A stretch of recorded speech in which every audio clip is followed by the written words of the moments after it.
Welcome back, everyone. I'm Halima Sharif, your host and producer for Anything and Everything, the internet based show which acknowledges that everyone has a story. In June 2020, as part of my company HS Global Consulting, a woman minority owned public relations and communications firm's commitment to equity, diversity, and inclusion, I sought to create something meaningful and entertaining to help ease the sadness and frustration caused by the pandemic. To date, I have produced over 25 episodes within the following categories: the New Orleans music legends, women catalysts, women of color catalysts, women of color catalysts and their allies, the artist circle, the brotherhood circle, the Muslim women catalysts, and many more segments and platforms to come. I have interviewed such notables as former executive writer producer for the Martin Lawrence Show, Kenny Buford, New Orleans jazz legends Edward Kidd Jordan, Jermaine Basil, and Roger Dickerson, actor, comedian, and Saturday Night Live's first black actor Garrett Morris, famed comedian actress Lunel, First Lady Jill Biden's chief of staff, and former U.S. ambassador appointed by President Barack Obama to Uruguay, Julissa Reynosa, Kimba Hendricks, Director of Diversity and Inclusion for the House of Representatives, and Suba Berry, Saramount's president and CEO. For the record, Saramount represents the evolution of an enduring legacy supporting and advancing women in the workplace over the past 40 years to the important work we do today for empowering inclusive workplaces for all. So shout out to Saramount. For more information about anything and everything, visit www.anythingandeverythingmedia.com. Today's guest for our Women's Catalyst segment and in honor of Women's History Month is my dear friend, my dear sister, Ava Ross. Welcome, Ava. Hello, good morning. How are you? Oh, good morning. Good morning to some, good evening to others. I'm Abs- fine. How are you? I am well. I am well. I'm excited about being here. So, once again, thank you for inviting me. And this is just a wonderful opportunity to be able to share with your audience. Well, I am grateful to have you. You are a remarkable woman, and I would like to share with everyone just how remarkable you are. And I'm going to read your bio. Ava Ross, domestic violence and mental health advocate, international motivational speaker, and author. Ava believes in community, conversation, and connection. Her approach is based on the strength of positive influence, the courage of forgiveness, and the power of purpose and love.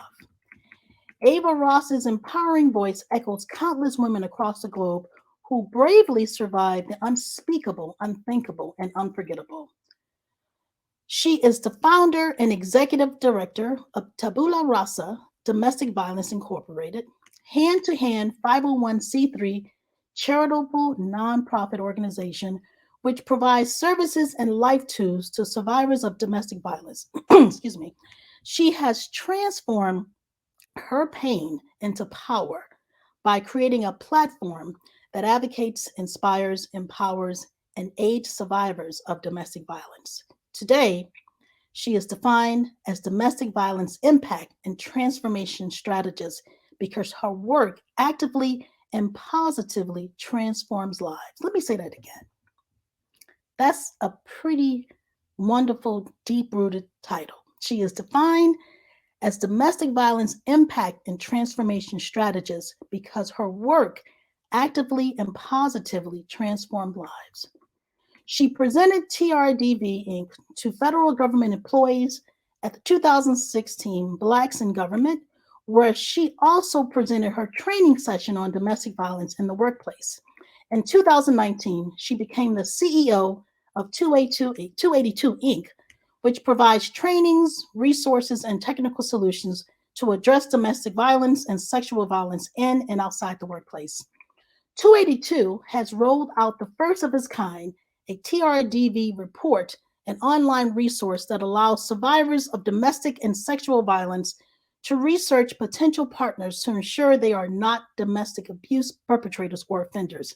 Additionally, she released TRDV Links Domestic Violence in the Workplace workshops in 2019 with the release of TRDV's Inc.'s National and International Guide is scheduled to debut this year. Most recently, She has released the DV Network Online Directory, a platform connecting advocates and allies globally with an unrestricted access to resources, information, education, and support. The network also facilitates an effective exchange of ideas and services to assist survivors in their advocacy work.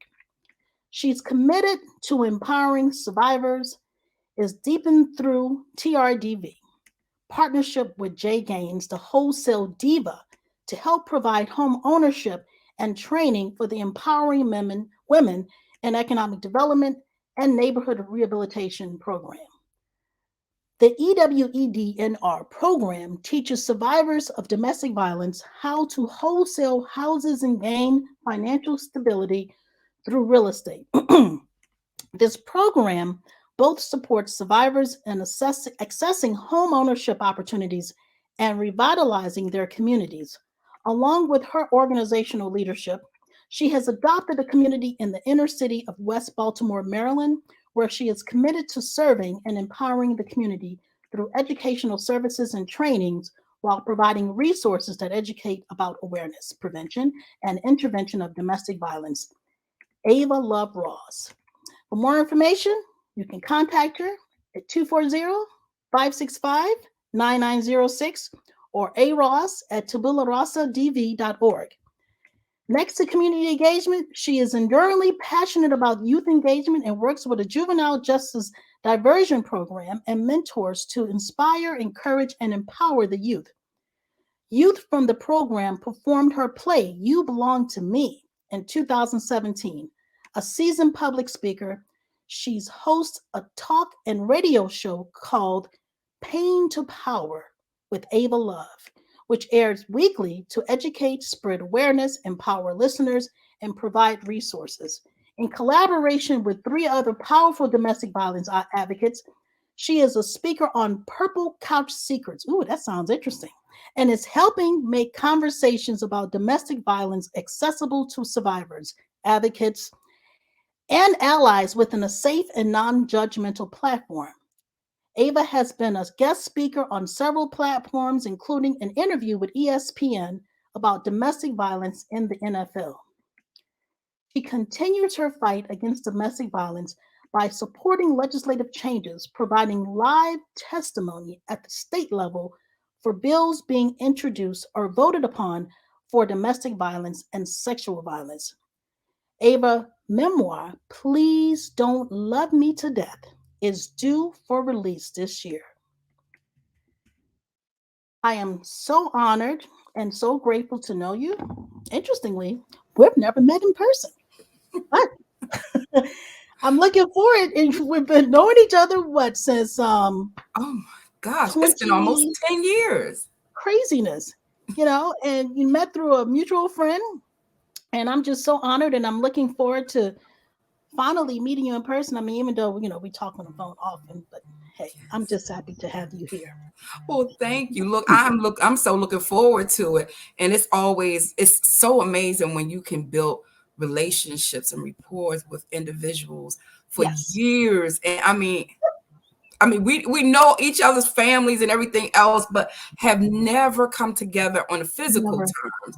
And I'm not so looking forward to that though. well, indeed, my dear. So tell us about Ava Ross. How would you describe yourself to those who don't know you? Humble Yes. background, loving. I love to love on people. I love to speak life into individuals. I love to be there, just be there and hear. I'm a person who, when people talk, I don't just hear them, I hear them. I don't just see them, I see them. So I see the things that others might not see. I hear what they really want to say, even though they might not be saying it. Um, I, I'm a person, I love music. Music has always been a great part of my life. A little tidbit that nobody really knows too much about me is that I love poetry and I write poetry. I've been Mm, writing it for years, but I'm a mother, a grandmother, and I am a person of community. I was reared that way, I guess, by my great grandfather, who was really and rooted in the community. So that has always been a part of me. of giving and loving on people and just giving back to my community. I can attest to that. You are really, I think about the countless times you and I have spent on the phone just talking about a little bit of everything. And you are definitely, you're more than a listener. You're a passionate listener, and you really do care, and you pour your everything inside of you, all the goodness and all the love into the people that you support and that you help. And so that's a blessing. That's a gift. Ava, you are a domestic violence survivor. Would you mind sharing some of those dreadful moments with us? Well, first, let me say this: I am a overcomer. I am Yes. not. I'm an overcomer, and oh my goodness, one of those Mm, those things about domestic violence is I lived a life of violence for over 20 something years. I was married for 27 years with my ex-husband. We were together from the age of 14 to 41. mm, All my children are his children. Um, my my ex-husband at the time, he was very controlling, very controlling. He used to make jokes about things about I was driving with Miss Daisy. I never drove by myself or anything. Everywhere I went, he was. It was controlled about how long I was there. I was never to engage with men outside of being with him. It was controlled. That situation became even more of a grievous and intense situation when I got to the point it was time for me to go. I was ready. I had a dream. I had this epiphany, which was crazy. Um, but the most tiresome piece was one day when I came home, and when I got there, my ex-husband, I got up and got ready to go to the store in the morning, and my ex-husband came out running behind me, followed me, and jumped into the other car and literally chased me up and down the highway in the streets mm, for about almost an hour. So I literally had to try to shake and lose him. And when I did, I finally later made my way back to the house. But by this time, my children were so upset because they saw everything that was taking place. They had called the police. The police wanted to talk to us about getting counseling, and I was like, I'm far beyond that. It's really time. And he mm. knew that I had made up my mind that it was time for me to go. This right here is a vital point that I want people to hear, because I should have never told him that I was ready to go. When Mhm, I asked for, and when I told him I wanted a divorce, that was the trigger to everything else for him. He felt at that moment he had nothing else to lose, but he wasn't going to lose me. So unfortunately, um, maybe a couple of weeks later, there was a lot of things that kind of led up to that. And I'm going to let you all read that in the book. But yes. at that moment, he decided later on that he was going to take my life. And that was going to be my way that he was giving me out. He was telling me the only way out was through death. Did you see signs early on? And if so, what did you say to yourself, when you saw those different signs? Well, I guess to say signs of what at that moment? Was it signs to say of abuse, or signs to Mhm. say that he was going to do something? Let me Another vital point is that I underestimated him. Okay. And all the things I would have never expected for him to try to take my life. I would have expected for him to beat me because that was part of the norm. Okay. But for him to go as far as he did, where he had literally stabbed me twice in my back while in bed, Mm, I wouldn't have never expected for that to happen. And that was because I underestimated him. But one of the main things, and even I stated this on my book on part of the title, was that, you know, they said they said that it wasn't when it was going to happen. They said it wasn't if it was going to happen, but when. And mhm, that was a quote from my own children. They knew greater than I did They expected it, and I did not. I did not think that he would go that far. And this goes to show, when you think you know someone, once again, I was with him from the age of 14 to Yes. 41. When you think you know someone, you really never know what will trigger and set a person off. So never underestimate your abuser. Never, never, because that's exactly what I did.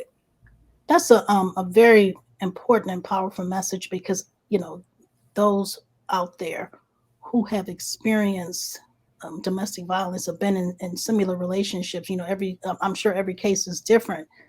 You would never think, especially since you were 14 years old, you've known this man pretty much your childhood and throughout your adult life, and your children. You never think that that person would actually do something like that, because you Absolutely. you you bonded together out of love, out of respect, out of compassion. Hmm. But then again, we don't know those hidden triggers, Absolutely. and I've never been in a situation of such, but I can only imagine what that may have been like for you and your children, wondering, what's going to happen. Are we going to lose our mother? But thank God you're here. Yes. Thank Thank God you're God. here. Thank God, not only am I here, and I have to say this, Yes, please. is that it's not just because of me. My son, my twin boy, was Hmm. home during that time. Well, actually, my all my children except for two of them were living in the house at the time. And I actually had my granddaughter, my oldest granddaughter, there that Okay. night as well. And it was my twin boy who came in. He bust in the room, and he literally fought his father. Mm. They pushed me out of the house. My children were saying to me that they knew that he wasn't going to do anything to them until he got to me. They knew that I was his first priority, but they were willing to risk their lives in literally fighting and chasing after their father to protect me, To protect their mother. to Wow, protect that's their pretty. mother. That's more than deep. You know, those babies put themselves at risk to Yes, save their mom. So that's pretty. And I'm sure that has also, you think about children who are part of such situations, how it's affected them absolutely. later on in life. And speaking of impact, how has your experience impacted you? Hmm. It impacted me greatly. First of all, it helped Mhm. me to begin, first of all, a journey to actually rediscover who I was and to find my place and my voice again in life. Yes. Through domestic violence, I often say that it robs a person of who they are. It takes them away, not only just the physical or the material aspects and beings of their life. It takes that person, it takes away that person. It not only devalues them, it takes them away from themselves and their being. That their existence is almost null and void. That Mhm. it was a sense of I had to rediscover me. I had to deal with the issues of me mentally, physically, socially, financially. It's a complete rebuilding structure for me in my own life. That in going back and doing so, I had to understand that one, I had a voice. Two, that this trauma, not to allow it to control me, but to be able to understand the place and the space and for which it came from, which was an unhealthy situation. And this is not everyone. And no, I didn't deserve it. I had to understand that one, even though all the help and things that I tried to reach out for during that time and people fell, that what can I now do after I get myself together? Because before I can go out and even advocate for someone, I had to self advocate for me, meaning Yes. I had to begin to help reach out for the things that I needed, meaning I had to humble myself and walk into humility to be able to say what I needed, what I didn't need. and that I was okay with it, knowing that that didn't mean that I was a less of an individual. I had to know that for myself. I had to find that power within me all over again to be able to speak out. And once again, when doing that, it helped me to come back to say, hey, okay, these are the things that I need to work on. These are the things that I need to change. And I changed those things not for another relationship, not for anybody else, but for me to be able to be functionable and productive, because I've always loved to help people, and I knew that I couldn't help anybody until I first helped myself. So it helped put me on that road to in that journey of healing, which Yes. I can't not say that that journey was easy. It was a struggle, it's a fight, but it was a fight for life now, because once again, you're fighting physically somebody, to save your own life. But now you're fighting to live now, not just survive, but to live and be able to have your place and space in life and be able to give back and make a productive and a positive impact. And that's what I wanted. And that's what it helped me do, get back to that journey and understanding, hey, these things are not acceptable. You That's know, right. I was brought up in a dysfunctional household as well. My father was an abuser. So when I was involved with this relationship did not seem like it was dysfunctional. This was a functional this was a dysfunctional norm that I was Mm, living in, because I grew up, watching my father abuse my stepmother. My mother and father was never married, but I did find out later, that my father was abusive to my mother. And in that discovery of that, not only that, I had watched my mother be abused by her husband. So seeing all of that, that became a norm. And I had to realize in my journey that that is not normal. That is not healthy. That is not love. And I didn't want it anymore. It was always something that was that I couldn't understand. And even in going through it, I didn't even realize that domestic violence had a name at that time. interesting. But when I discovered those things to even understand and began to dig deeper, not just for myself, because I'm a person who I believe in going deep. And deep wasn't just in the surface of Ava's life and Ava's relationship. It was deeper to understand my mother's life, my mother's relationships, my father, my grandmother, because my grandmother was abused as well. Understanding, and then my sisters, all of my sisters were in abusive relationships and marriages as well. So where do you get this generation Yeah. of abuse that continues to go on, and who's going to stop it and understand how to now be able to retrain and re-educate our children, our youth that we're rearing up now, to keep them from continuing a dysfunctional cycle. Amen. Excuse me. Amen, sister. That's a an even deeper conversation. Breaking those generational cycles. Your grandparents and maybe their parents and your parents.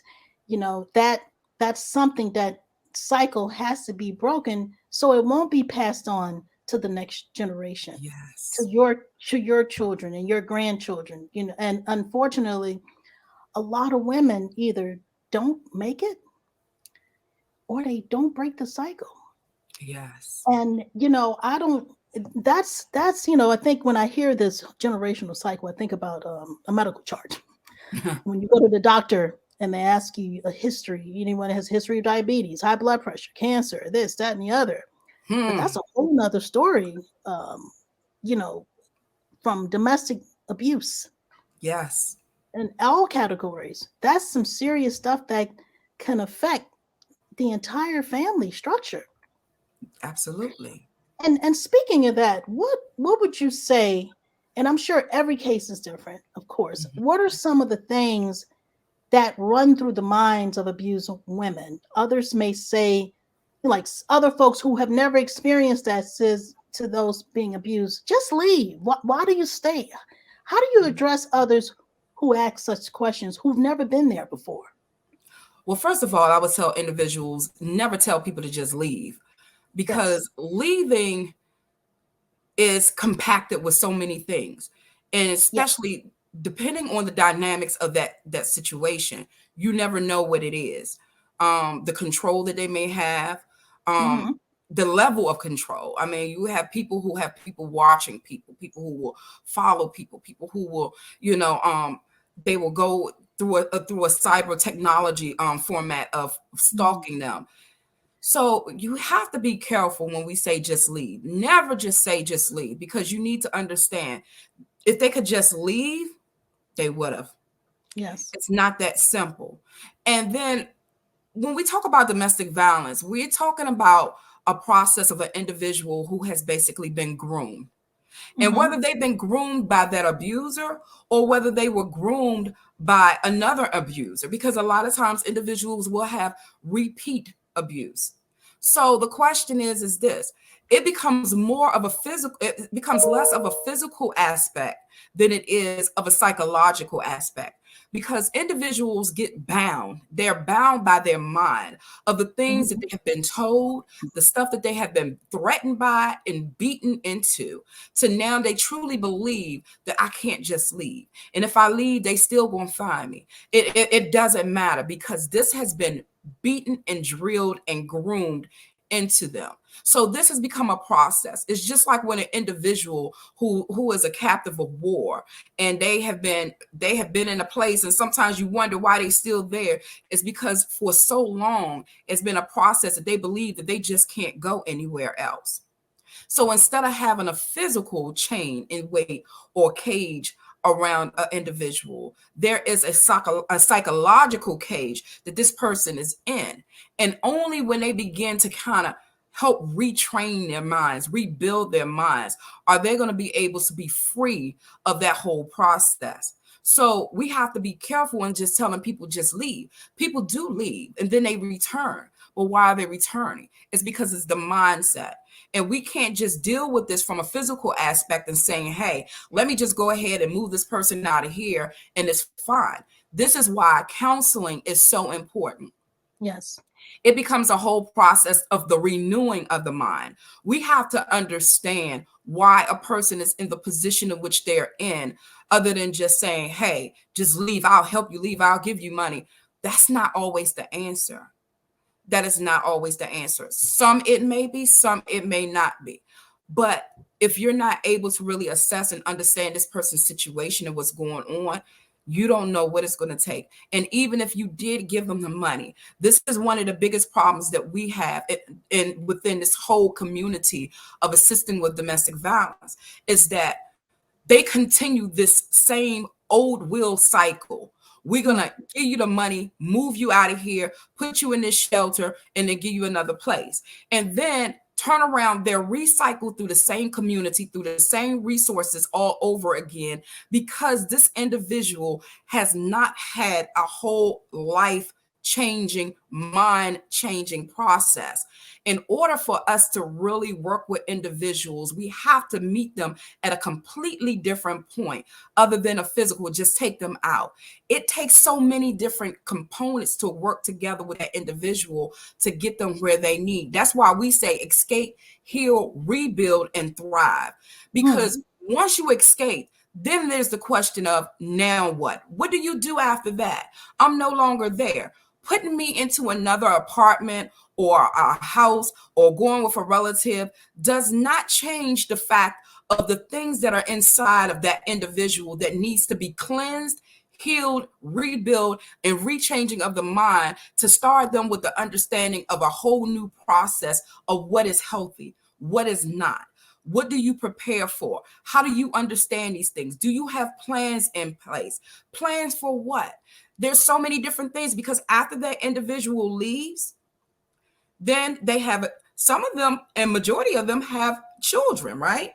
That's right. That's right. And they have those children by those abusers. Now what? There needs to be a plan in place for parenting with your abuser. We do Yep. that. We do that. We have so many different plans to help them to continue to understand what they need to do, We offer a 26-week program. And I know people like 26 weeks. What in the world? Well, you didn't get here overnight. A lot of That's times this right. has been a continuous build from insecurities and everything else, understanding the root of what a person is going through, what is making them become attractive to these abusers, what is inside of them that needs to be healed, that needs to be cleansed. And sometimes it causes for you to take and wipe away that whole foundation and start rebuilding and understanding what you're going through and why. And that takes courage. It takes courage to be willing to look at who you really are. Not saying that we want to judge you. We're not judging you, but looking at why you are the way you are and what is going on, what happened in life. You know, prime example, I had a young lady come to me some years ago that somebody sent to me, and she had this conversation, and she introduced herself to me. Never met her before, and she says, "Hi, my name is say Tracy. My name is Tracy." And she said, "Nothing." She said, "Nothing more, nothing less. That's all. Just Tracy." Mm, And I sat back and I didn't respond right away. But then I asked her, I said, "Look, can I ask you a question?" She said, "Sure." I said, "Who told you that? And when did you begin to accept it?" mm, Because, but then she had this thing and she had it all together and it sounded good to her. She'd been saying it for a while, I can tell. But She's been training herself to say that. Yeah. yes, because somebody said it to her. Mm-hmm. Somebody had beaten that into her. And come to find out, it was a family member. They was jealous of her appearance. And they Mm, also, in other words, they demeaned her.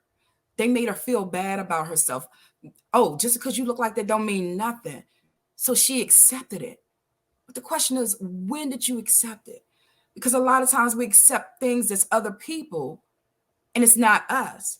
But they project their issues onto us or that's to other right. people to make them feel bad.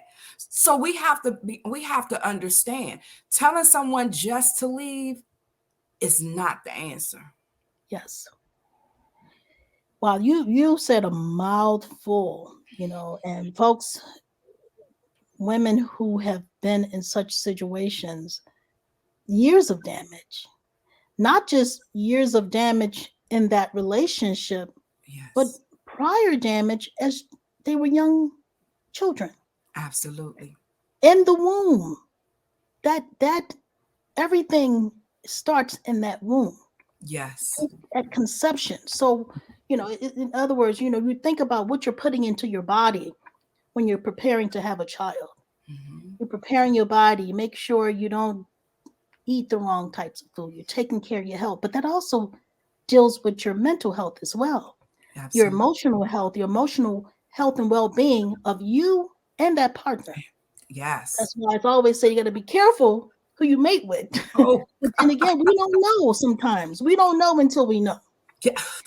Yes. Yeah. and so years and years. So 26 weeks. And I don't want to get back to that when I start talking about your organization.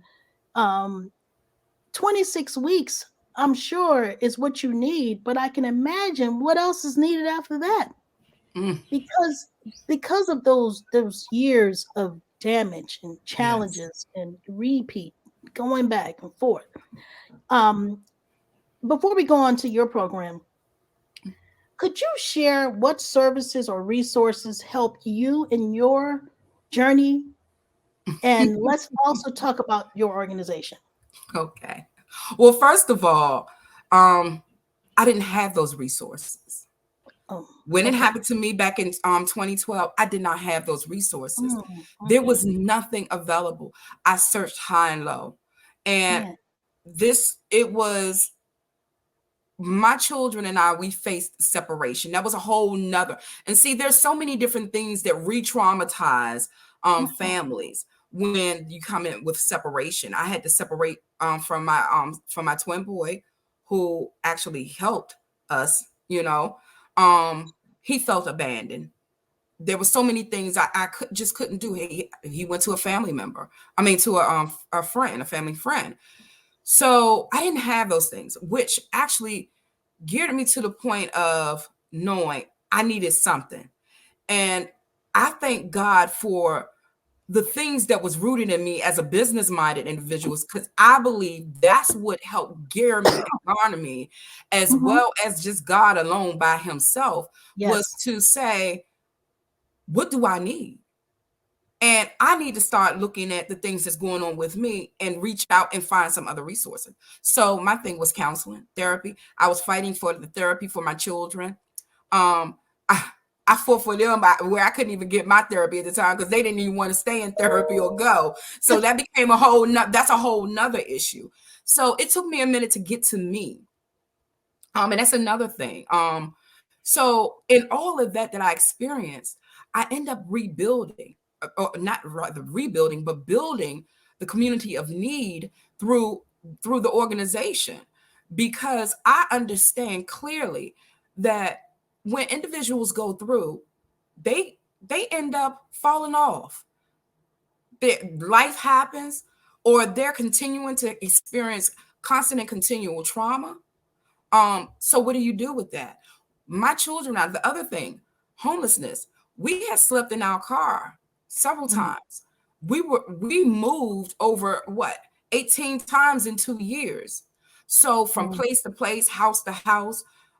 So there was so much within that I didn't have, but I knew what I needed to get. So it was through me, through my resources, was the word of God, counseling, and being very truthful and transparent with my own self.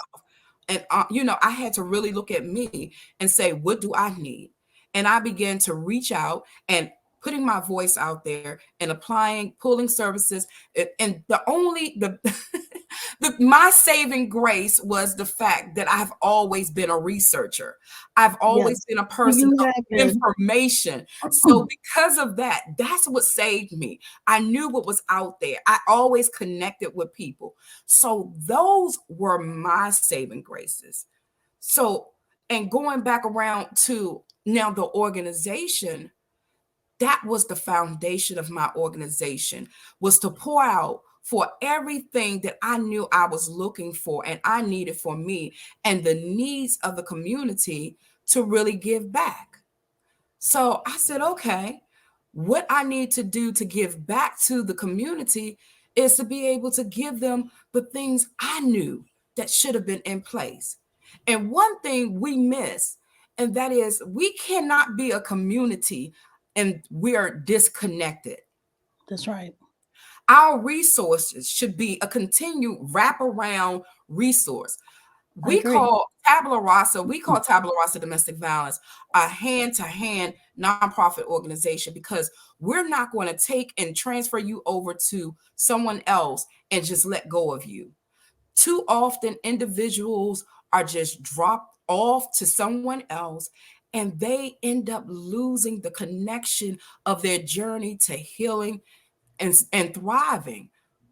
We need a check and balance, someone to verify, continue to see what's going on, making sure that their services are continuing, especially their therapy. A lot of people experience domestic violence and trauma, and they feel like they don't need therapy. They feel like all I need to do is just get into another place and I'll be good. But then they don't understand what happens when they can't do all the stuff that they're trying to do, which is called trauma brain. What happens when you can't get that thought to be a clear and concise thought from your mind to your mouth? You can't convey it. What happens when you're slacking and you feel like you just can't get things done, or you can't move? They're not understanding all the dynamics of the things that they need, and they're lacking because they need help. They need that support. And too often people are, okay, let's put you in a shelter.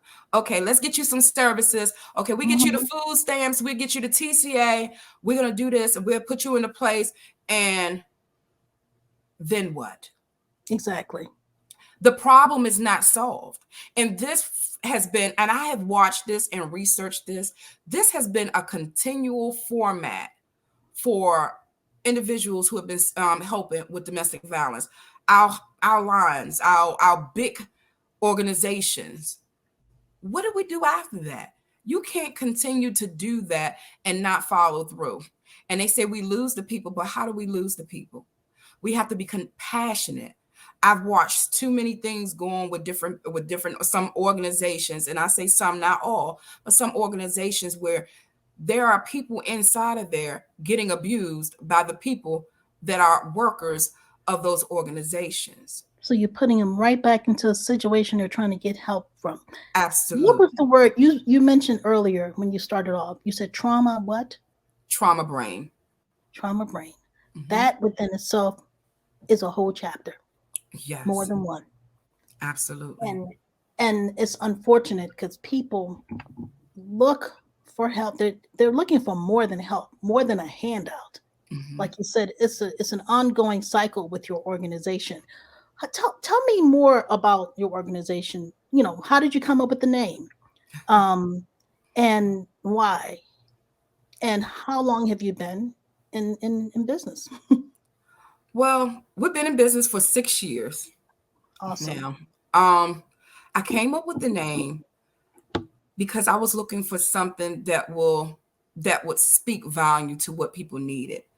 Okay. And that was a fresh start, a blank slate. Let's just clear out everything and give a fresh start. And I didn't just want to say fresh start. I was looking for something that would say fresh start. And that Hmm. was tabla rasa, a blank slate, a fresh Hmm. start. And that was Perfect. passionate for me. And even with our symbol, the symbol is of new beginnings. You don't have to be stuck, and you can start a new beginning anywhere in your life, anywhere you want to wipe the slate clean and start again. And that's where I wanted individuals to know that they can have that fresh start when they come in. This is a new for them. We no longer where you were. Today is a new day. Let's move forward and build something more. Yes, yes, I totally agree. I want to share some pictures. And do you mind sharing what those, what event that was? I think you had, Sure. because you put on several events throughout the year. So what about this? Oh, that was Sisters for Sisters, a group where they support other women around the world and throughout Maryland as well. And I did a talk. I was speaking on domestic violence there on one of their platforms, on the domestic violence platform. And this one? That is the team of Rochelle Cosmetics. She has a program called Beat.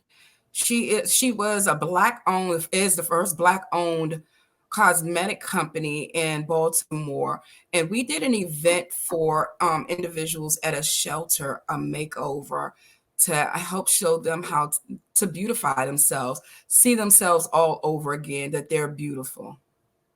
That's beautiful. And this one?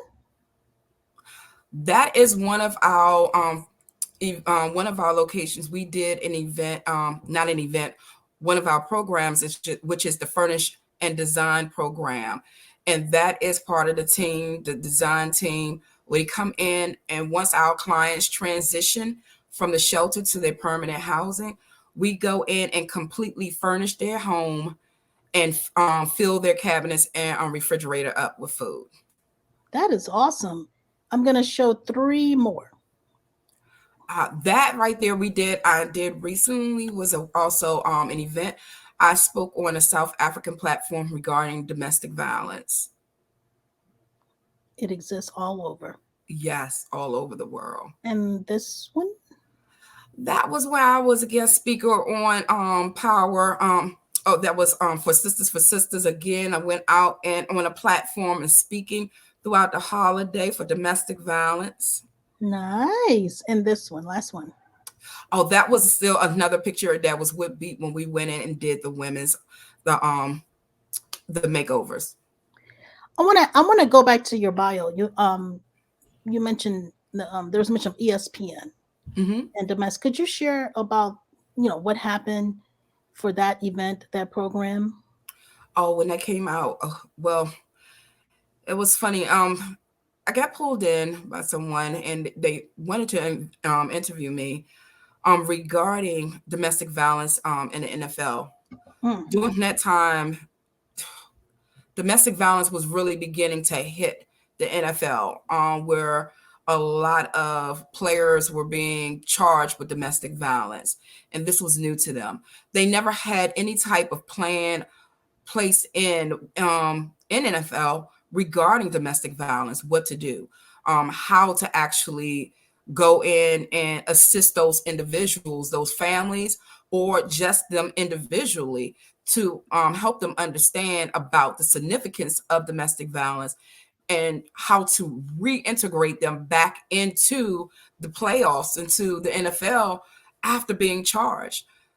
So it was really going in and just giving them the education about domestic violence, understanding that domestic violence, it affects everyone. I don't care what level you are, where Mhm. you are, but being able to provide the resources and the tools for those families to be able to get help, including the abuser within themselves. What would you do with that individual? And even the thought of the NFL is when they come in, when do they say that enough is enough, Hmm. that because of what this player has done, that we do have to sever parts? That, I think, that played a big part at that time, that weighed a very big question for them of what do we do with that, because that's a part of an image with the NFL. As you have this individual who has abused their girlfriend, a significant other, what do Hmm. we do with that? When do we sever ties at this? When is enough enough? And how do we go about getting them help, and help discreetly? Because once again, because of the caliber of the person, you can't generally put them with any and everybody. That's true. But how do you go about getting them the services that they need without it being In the public's eye. right, Yeah. and getting the scrutiny behind it? Hmm. They know they need to get this done, but how do they do it without having all of that? Makes sense. It makes sense. And that's a once again, that's another one of those topics that I'm sure, it exists in NFL and any and other places and that are high profile in nature. Yes. And yeah. I wanna before I go into the question about you, I want to talk about your book that's coming up. I love that title and I love the design, everything. Oh, That thank looks like a future lifetime special. Oh, well, yes. Look, let me tell you. When I was writing it, I have postponed this book for several years, and I couldn't understand why. But I now do have the understanding of the why. There were several different things that needed to take place. Sometimes we be in a rush to release things, and it is not complete yet. So please don't love me to death is really about what I had experienced through domestic violence, but it is not just focused on intimate partner violence. It is talking about how when individuals experience domestic violence, that how it completes a cycle within the household. Hmm. And that goes several ways. Sometimes it's completed with the abuser, but then the children become abusers. They think to continue that same mindset of manipulation and control because that's what they have experienced. And a lot of people don't understand this. And a lot of times when you have families, they grow apart due to domestic violence. So, how do you bring reconciliation to families who have struggled and have been dysfunctional due to the abuse and the trauma that they've experienced in a relationship? It takes time. And the first thing is that it's one person at a time. You can't bring a whole family together to try to come together to understand or deal with those unresolved issues until they deal with their own individual issues. And sometimes that can be a while, but you gonna have to first trust the process and the process of you. So the book talks a lot about not just that, but so much more. So much more. Well, and when do you think or foresee it coming out? The end of April of End of this year. April. Yes. I'm looking forward to seeing it. I'm looking forward to purchasing it, and I'm looking forward to promoting it. Yes. So, y'all be on the lookout. Let's talk about Ava, the mother, the grandmother, the sister, the friend, the caretaker. And girl, you know they got other stuff behind those dots. My goodness. Let's talk about Ava. What you want to know about Ava? Oh my gosh. Well, I already know a lot about Ava, but I'm sure there's some other things I don't know. Well, Ava, I'm fun. I can be fun. Um, I can be what some people call me. Some people say, "Oh, I'm aggressive. I'm assertive." I'm Yeah, very you assertive. are. My voice has a very authoritative tone where Yes. I always try to tone it down through sweetie, giving some sugar words, as I say. I try to put sugar words because believe me, my heart is not the way it projects sometimes.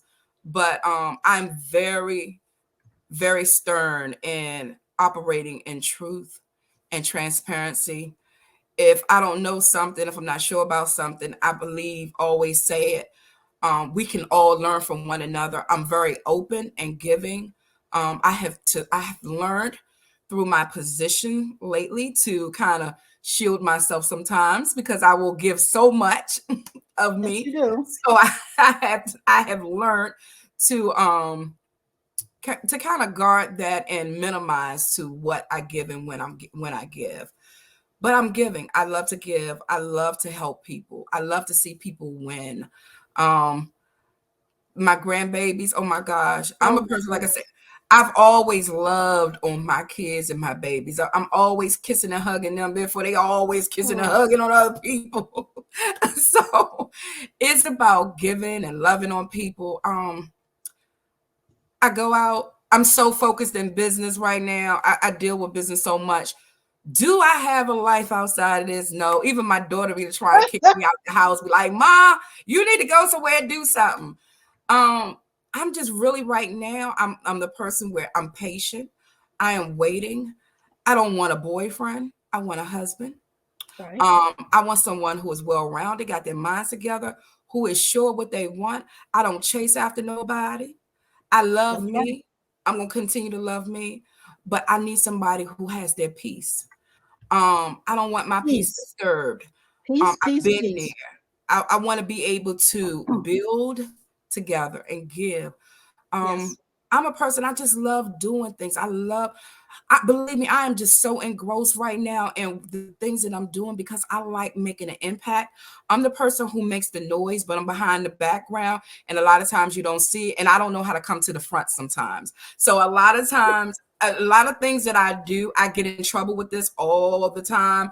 Even Halima would say to me, "Ava, did you do so and so?" I don't put stuff out there a lot of times. I will Yeah. do it and forget a picture. But the impact has been made. And Yes. to me, I know that we are in this new age about things, but for me, the greatest impact is the impact that everybody don't see it. They don't see what's going on in the background, but when it comes out, they see the manifestation of it. I'm not about getting glory. That's not to me. I'm about doing what I need to do because I do it from my heart, Yes, genuinely. you It is not about um, do. people giving me anything or whatever.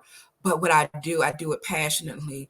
Even with the organization, let me tell you this, the organization, we have been going strong for 6 years, doing the things that we have been doing with no funding. Wow. You're not That's a going to lot. find that too often with any No, you're places. not. No, We you're not. and most of the times they tell people nonprofits don't survive after 5 years a lot of times. Yes. But we have been doing what we've been doing through connections, partnerships, just in the community.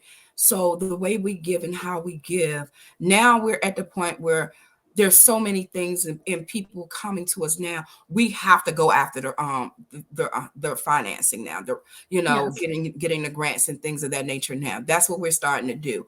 But I'm just a giver. I will give. I will do. I love to see people happy. Look, I love music. I love water. Put me around anything water, we're good. Yes, Lord. Any and everybody know me. I love peanut butter. So if you want to know that I love peanut butter, I don't care what it is: peanut butter cookie, peanut butter crackers, peanut butter ice cream, peanut Goodness butter, peanut butter, gracious. peanut butter. A spoon of peanut butter. Look, yeah, yes, give me a jar of peanut butter, and we are good. Look, I don't have to eat nothing else, but just give me a jar and a spoon. I'm good. I'm good. But yes, that I mean, and I love poetry. Yes. I love poetry. Poetry to me is because I am a word person. Words have so much. Some people just ignore the profoundness of a word. But Mm. for me, a word can a You're word in can love with speak. words. Oh my Yes, gosh, it can speak life. It can take life.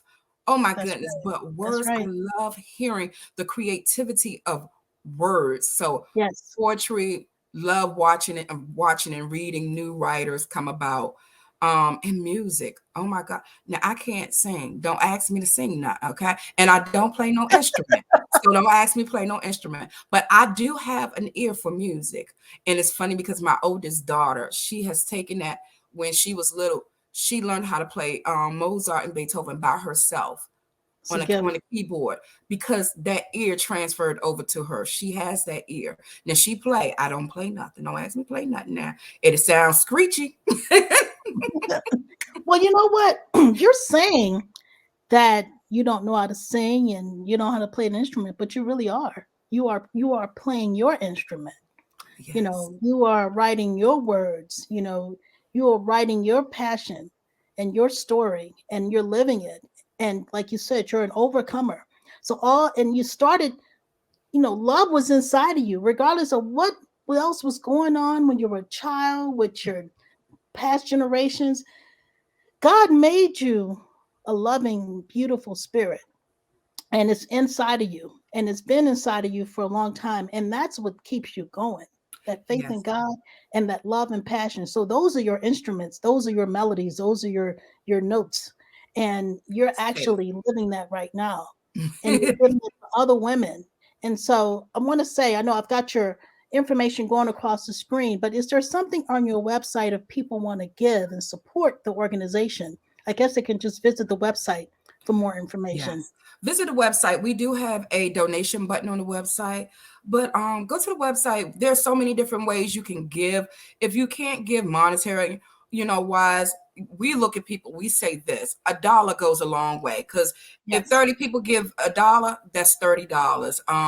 People always need something. So if you can reach in, if you go to the store, clothes, hygiene products. We even right now have our wish list on Amazon as well. Hmm. We're working right now to put it up on Walmart. Do a wish list Nice. on Walmart as well. We always can use furniture. Once again, we have a team that works with us that brings in and gives us furniture as well. But if you have furniture, we're always going in and doing that. Bedding, new underclothes for clients, those Hmm. things that they need, sanitary napkins, smell goods. I've been working on this thing Yes. right now because a lot of people don't do smell goods. Okay, we all know when individuals are going through that struggle, all you Yes. have to do is put that smell good Ooh, on it. That girl, does I know something to that's the right. mind right there. So smell goods always, You when all I love say to smell smell goods, good. perfumes. Okay, so people are like, what Yes. in the world is smell goods? Perfumes, I just love it.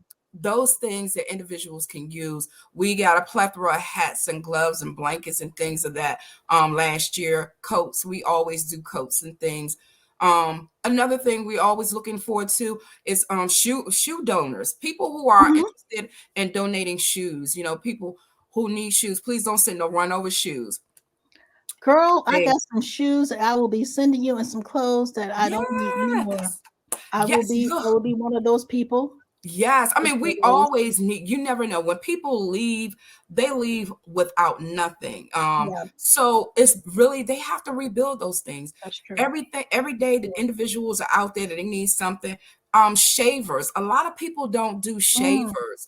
hmm. They don't donate shavers. People need to shave. You have men, sometimes you have women who have PCOS where they get hairs and things of that nature. Little wax kits and stuff, little things like that to help them continue to keep up their appearance, and they don't have to look like what they've been through. That's right. It's just really just giving in the things that, because every day when we go and we get up in the morning and we get dressed and we go shower and stuff like that, those things, a lot of stuff we take for granted because it's there and it's Hmm. obtainable.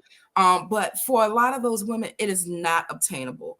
And we have to remember, what do they need? You know, lipsticks, or some lip glosses, just something to throw on that they can carry and keep it moving with them, but be able to love on themselves and give Yes. themselves a little glow in the mirror when they get up in the morning to make them smile.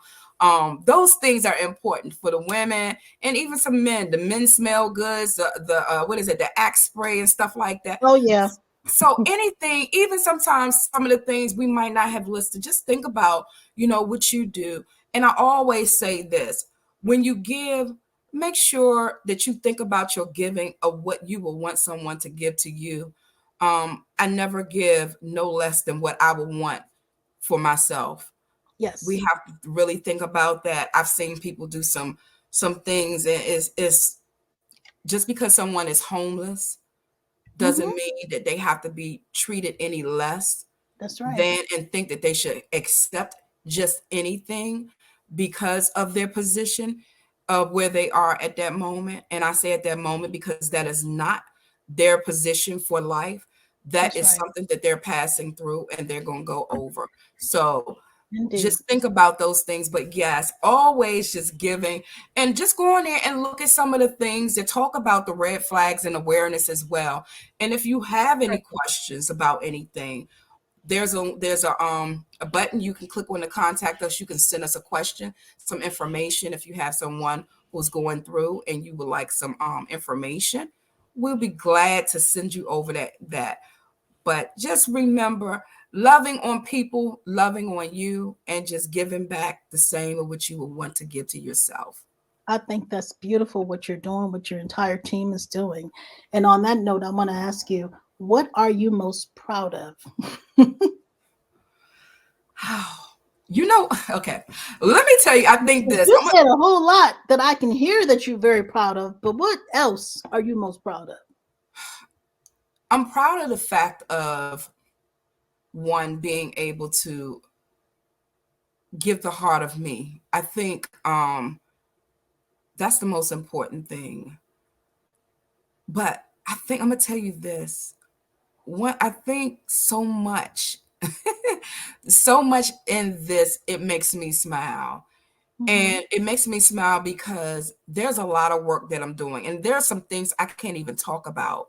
We're doing a project that is going to affect individuals globally who are experiencing domestic violence. Mm. And we are looking for ambassadors globally to take part in this. We cannot detail what it is, but I can say this: when you do come in and you do get credentialed into this process, that you will dance and be happy. Um, but I think what makes me smile is to see the birth of the things that I had thought about and I Mm-hmm. have been working on. When you see your vision come to fruition, Yes.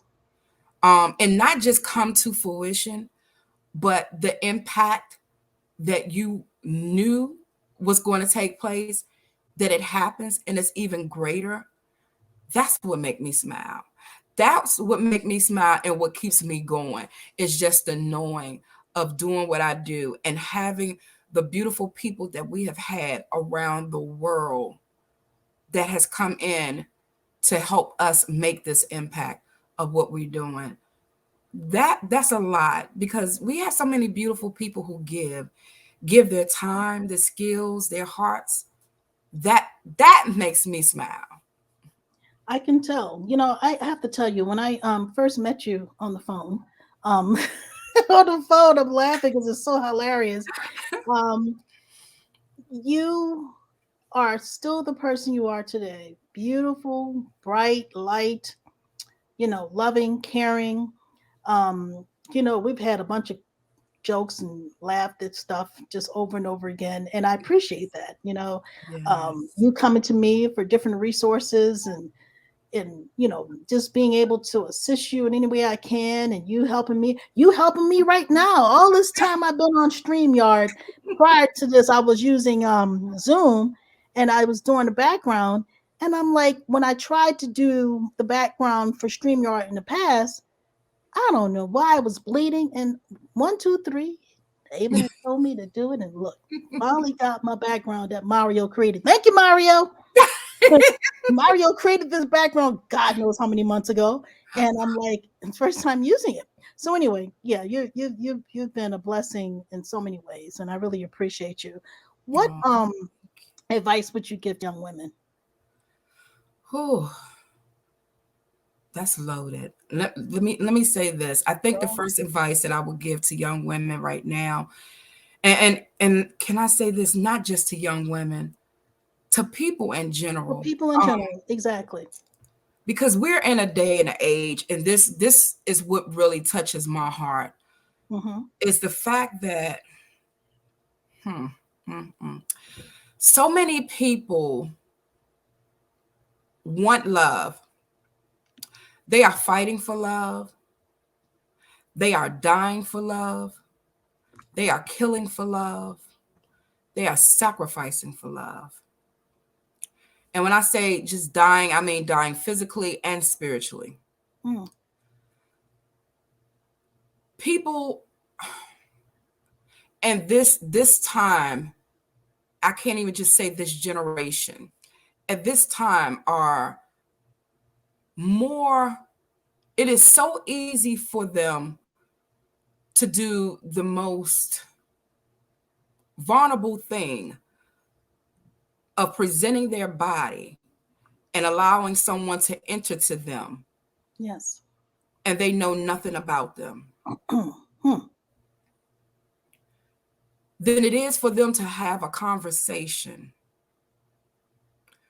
and find out from an intellectual standpoint about who it is you're talking to and dealing with.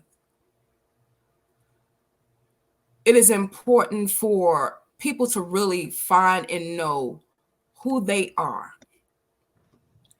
and what they really want in life, because too many people are confused.